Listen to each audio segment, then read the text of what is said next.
Hello guys and welcome back into another episode of the Assassin's Creed Origins Discovery Tours. And yes, just look at that, we're gonna feast our eyes today as we go into Alexandria and we're gonna do some tour in there. Not sure which one is this one specific like, but it's the first one in the line, so we're gonna see what the game prepared for us. But look at that. How fantastic is all of this. Just beautiful. I'm gonna feast my eyes for a long time I guess, so apologies when I do. And I do think we're gonna visit all those places anyway, so I probably should just go ahead and see what is the first story about. I can't wait. Okay, so it's about the Greek pharaohs. Let's start the tour then. Welcome to the Greek Pharaohs.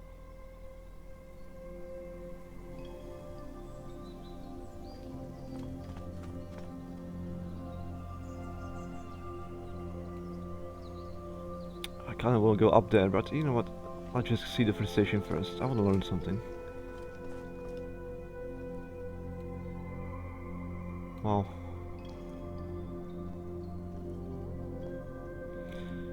Yeah, this is stunning.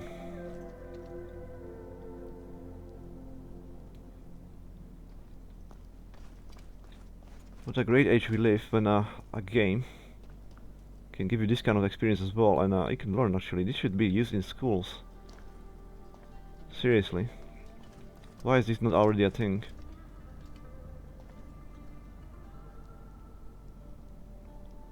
Almost don't want to go anywhere. Well, but I do want to see what's down there too, so let's try that. Can we actually move those? Yes, we can. Okay, that's interesting as well.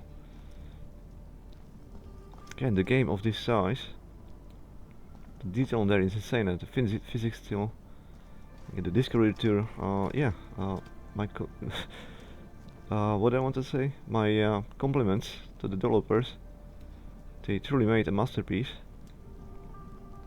I do wish these Discovery Tours would have been designed for the former games as well. Maybe we can still do it if anybody by any chance watching it from the developers. Please add it to every single game you did so far. I would love to explore the Discovery Tours in each of one of them to learn about the times and the places we are. Look at that, just absolutely stunning. Wow.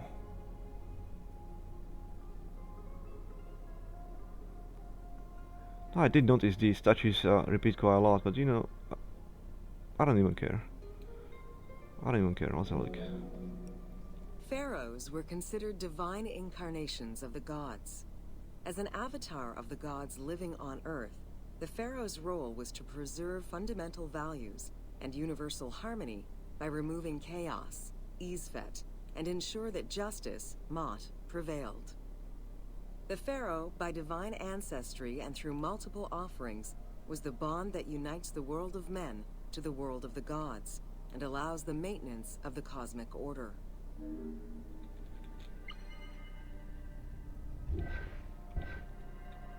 So I do assume in front of us will be the actual pharaoh. Let's have a look.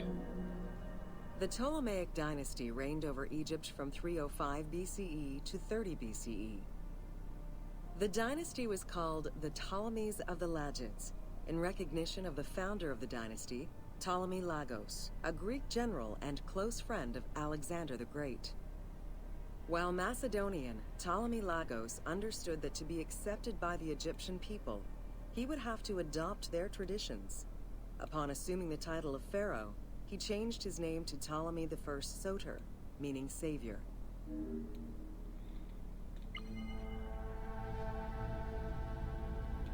Now the graphics like this, I do wish I can play this in 4K, but I kinda can, but it will be like 25-30-ish FPS. It's not good for recording either, because it's gonna drop down even less.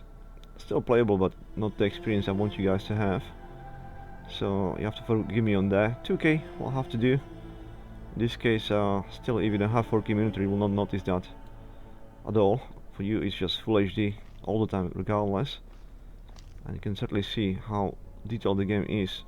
Anyway, and the other thing is as well the size of the monitor.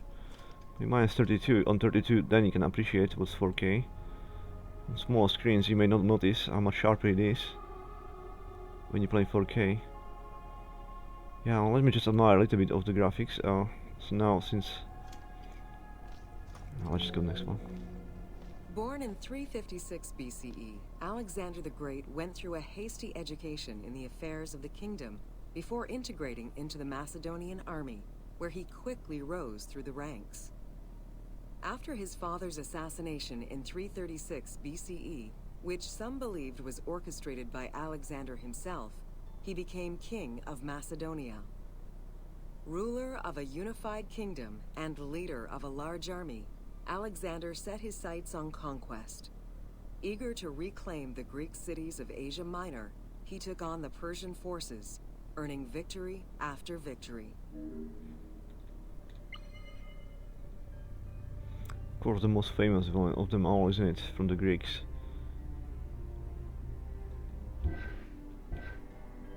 I'm sure you all know the story of Alexander the Great. Okay, let's go next. Oh, gonna definitely go slide in there later to explore if the game doesn't take us there. Ever victorious, Alexander the Great marched on, laying siege to city after city until he reached Egypt, where the Persians were defeated yet again.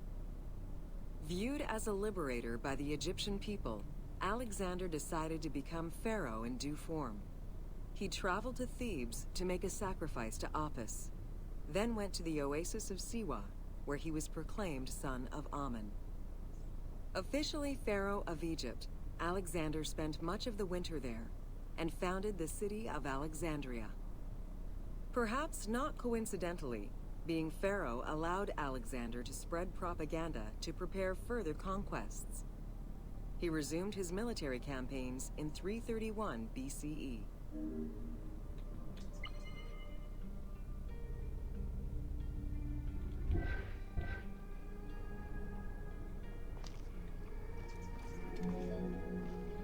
On his deathbed in 323 BCE, Alexander the Great gifted the satrapy of Egypt to Ptolemy Lagos. Perfectly aware of the value of Egypt, Ptolemy ensured not only the stability of the country's borders, but also its economic and military development. At the same time, he worked with the Egyptian elite to maintain the internal order of the country. By 305 BCE, Ptolemy, well respected both in Egypt and in the Mediterranean, was at the head of the largest fleet of the Hellenistic world. Ptolemy officially took the title of Pharaoh of Egypt in January 304 BCE, on the anniversary of Alexander the Great's death.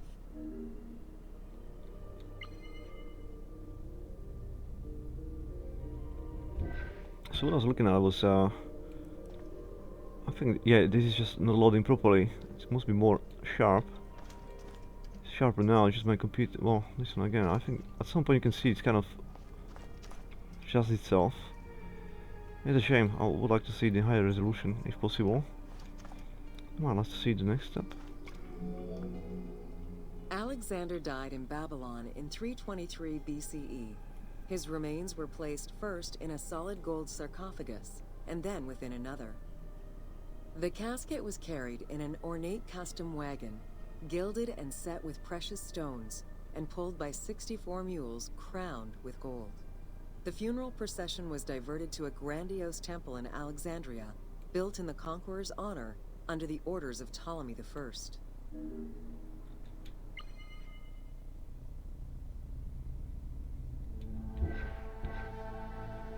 We have one more, okay.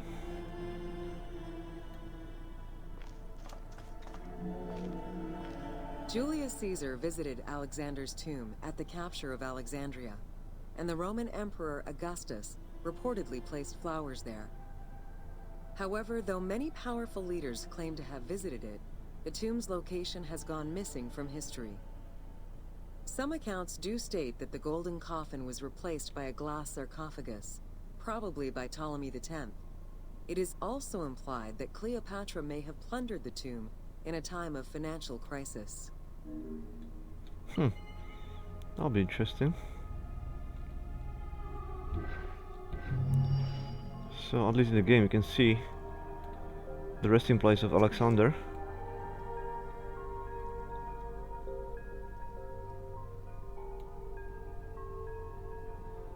And yeah, the game didn't take us into the gap over there, so let's go. So look, where can we get? What can we see?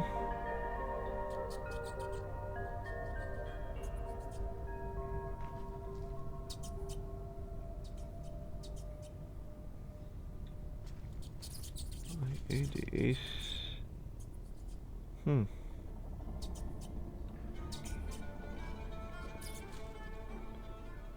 No idea yet what this can be. It's probably just how to get the water in or something. A server. Hmm.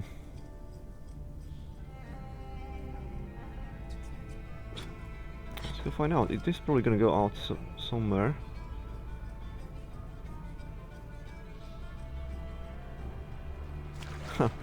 I don't think there'll be a tour in here, so I can as well explore. I'm doing things twice, and I think that's as far as you can get, unless there is something down there. Yes, it is. Okay, let's go explore then. Where are we gonna get? So obviously there's no air supply neither when you're in this corridor. You can't die, so I can actually spend as much time as I want on the water. Where are we gonna get it? This must be some. Yeah, this is probably the sewers and how to get the water into the building. Well, there's no way out unless. Is this a way out? No, there is a. There's no way out. Oh, I'll try to find exit if we can. If there is no exit, then basically we can end it as well. In here, there's nothing else to see. I'll see you guys in the next episode.